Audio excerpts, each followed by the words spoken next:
Bonjour, c'est Steph, j'espère que vous allez bien. Pour ceux qui ne me connaissent pas, j'anime la chaîne de comparateurbanque.com qui est un site qui analyse, synthétise, vous présente et compare les offres des banques, des fintechs, des néobanques afin que vous fassiez des économies sur les frais bancaires ou que vous puissiez trouver facilement les nouvelles solutions pour régler vos achats, pour sécuriser vos paiements ou d'autres solutions puisqu'il y a vraiment de très nombreuses options nouvelles qui apparaissent dans l'univers du paiement. Mais nous servons également donc à trouver le crédit au meilleur taux avec nos différents simulateurs et comparateurs ou à réduire ses frais en assurance puisque nous avons également de nombreux comparateurs qui comparent plus de 70 acteurs et vous permettent donc de trouver des solutions moins chères et qui vous remboursent mieux. Aujourd'hui, nous sommes là pour répondre à une question que l'on nous pose très fréquemment en ce moment. Il s'agit de comment résilier un compte à la banque postale. Alors attention, avant toute chose, je tiens à vous dire que ce n'est pas du tout une invitation ou un appel à fermer votre compte, c'est juste et uniquement le fait de répondre à un besoin, une question que beaucoup d'entre vous me posent en ce moment. Et donc, voilà, c'est pour cette raison que je voulais faire cette vidéo, puisque au lieu de répondre petit à petit à X personnes tous les jours, j'ai préféré faire cette vidéo. Donc, si ce type de sujet vous intéresse, je vous invite à vous abonner à ma chaîne YouTube en cliquant sur le petit bouton qui est là. Et également donc à liker la vidéo si celle-ci vous a plu, qu'elle vous a intéressé et à laisser vos questions si jamais vous en avez en dessous de la vidéo. Donc je me permets de vous dire qu'en dessous de la vidéo, dans le descriptif, il y aura les liens. Donc dans le cadre de cette vidéo, il y aura le lien vers le texte justement que vous pourrez retrouver sur comment résilier votre compte à la banque postale. Et enfin, on mettra un petit peu d'autres liens pour vous aider justement un petit peu plus, comme le classement des banques réactives et pas chères pour vous permettre de choisir plus facilement une nouvelle banque. Et enfin, le guide de la mobilité bancaire, puisque vous allez le voir par la suite, les services mobilité bancaire des banques sont vraiment très pratiques dans le cadre d'une résiliation de compte. Revenons à la résiliation d'un compte à la banque postale. Celle-ci se fera en 4 étapes. Voilà. Donc généralement, vous pouvez vous dire que ces 4 étapes, on peut les retrouver pour chacun des établissements dans lesquels vous voudrez fermer un compte. Donc qu'il s'agisse pour vous de vouloir fermer un compte à la banque postale, au Crédit Agricole, à BNP Paribas, Boursorama ou quoi que ce soit, ça sera en règle générale le même processus. Donc la première chose à faire et qui est vraiment impérative, c'est d'anticiper. Ce type de décision ne se prend pas du jour au lendemain.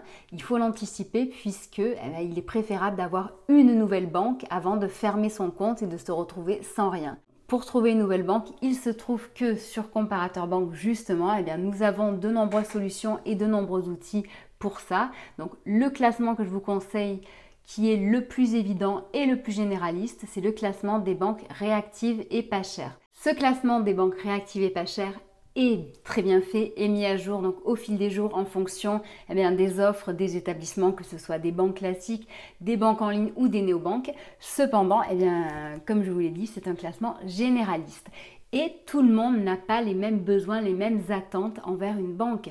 C'est pour cette raison que sur le site comparateurbanque.com, vous retrouverez 56 profils. Donc cette rubrique est appelée à augmenter. Nous l'enrichissons très souvent et il va y avoir de nombreux profils. Mais je pense aujourd'hui qu'avec ce qu'il y a déjà donc de compris dans cette rubrique, vous allez pouvoir trouver votre bonheur et donc potentiellement trouver la solution qu'il vous faudra pour ouvrir un nouveau compte. Une fois que vous avez choisi ce nouvel établissement, vous allez pouvoir activer avec eux le service mobilité bancaire. Donc aujourd'hui et avec la loi Macron, ce service est obligatoire.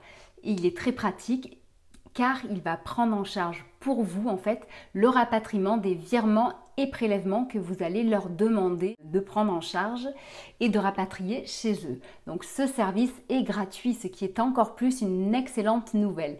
Donc comment ça marche, ça on va le voir dans pas longtemps. Donc pour activer ce service, il faudra signer un mandat de mobilité avec le nouvel établissement. Voilà, donc ça c'est eux qui vous le fourniront donc à votre demande. L'objectif par la suite sera de leur indiquer tout simplement les rapatriements que vous allez vouloir qu'ils prennent à leur charge. Je reviens juste un petit peu sur le service mobilité bancaire pour vous indiquer que ce service, donc mobilité bancaire gratuit, est déjà utilisé aujourd'hui par un peu plus de 1,2 million de Français tous les ans. Donc c'est vraiment très très pratique, d'où l'intérêt déjà d'avoir une banque avant de fermer votre compte actuel. Le deuxième point dans le cadre de la résiliation de votre compte consiste à informer vos débiteurs et créanciers justement du changement de RIB. Donc pour ce faire, vous avez plusieurs possibilités de nouveau. Donc la première étant de contacter justement la banque postale en leur demandant la liste des actions qui sont récurrentes depuis les 13 derniers mois. Donc actions récurrentes, donc on va parler bien entendu de prélèvements et de virements. Donc ils vont vous fournir cette liste. Vous pouvez également en profiter quand même de votre côté pour vérifier en jetant un petit coup d'œil sur vos relevés. Ça ne fait pas de mal toujours de vérifier pour être sûr qu'il n'y a aucun oubli. Donc il faut vraiment essayer de ne rien oublier. Vous de choisir en effet donc qui du service mobilité ou de vous va contacter ces entreprises. Mais donc par exemple, il est bon de savoir que on va citer peut-être Fortuneo. Fortuneo et son service mobilité qui s'appelle NeoChange propose de vous faire un cadeau en plus du fait que ce soit un service gratuit, c'est-à-dire qu'à chaque fois que vous allez leur demander de rapatrier un virement ou un prélèvement chez eux, eh bien vous allez recevoir un bon d'achat, sachant que le bon d'achat est de l'ordre de 20 €. Donc 20 € par rapatriement, c'est toujours ça de prix. Vous pouvez gagner avec eux jusqu'à 100 €. Petit rappel par rapport à Fortuneo qui est une banque en ligne qu'on aime bien. Donc c'est une banque qui est sans frais de tenue de compte avec une carte de paiement gratuite et avec une prime de bienvenue à l'ouverture et une solution de parrainage et des services complets. Donc c'est-à-dire qu'ils peuvent vous fournir un service de crédit, d'épargne, d'assurance vie d'investissement, de compte courant normal, bourse, etc. Donc bref, c'est une banque qui est vraiment complète et à un tarif très attractif. Ils sont quasiment à l'égalité avec Boursorama en termes de frais, voilà. C'est-à-dire qu'ils sont très très bas. Troisième point, et point très important encore dans le cadre de la fermeture de votre compte à la banque postale, eh bien il s'agit de partir sans laisser d'ardoise. En effet, il faut éviter d'être dans le rouge au départ et à la fermeture de votre compte.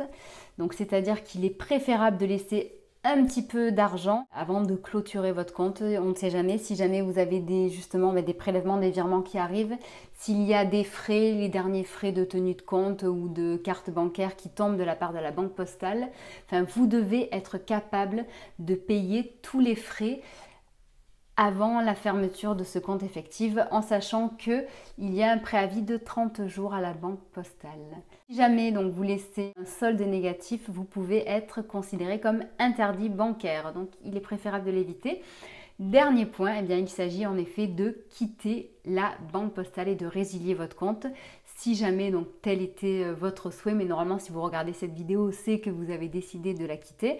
Donc après avoir trouvé une nouvelle banque, informé les débiteurs créanciers, fait en sorte que votre compte soit à flot avant sa fermeture, eh bien il s'agit de faire la lettre de résiliation que vous allez envoyer donc à votre agence. Donc cette lettre devra comprendre le numéro de compte, la date à laquelle vous avez écrit la lettre, votre nom, prénom, et en disant que vous souhaitez donc résilier votre compte au plus vite. Il est très important de l'envoyer en accusé de réception avec recommandé. Voilà. Vous devrez également donc restituer les moyens de paiement. Donc vous avez plusieurs possibilités. Soit vous pouvez passer à l'agence pour qu'ils les détruisent de leur côté. Donc par moyen de paiement, on entend carte bancaire et chéquier si vous en avez.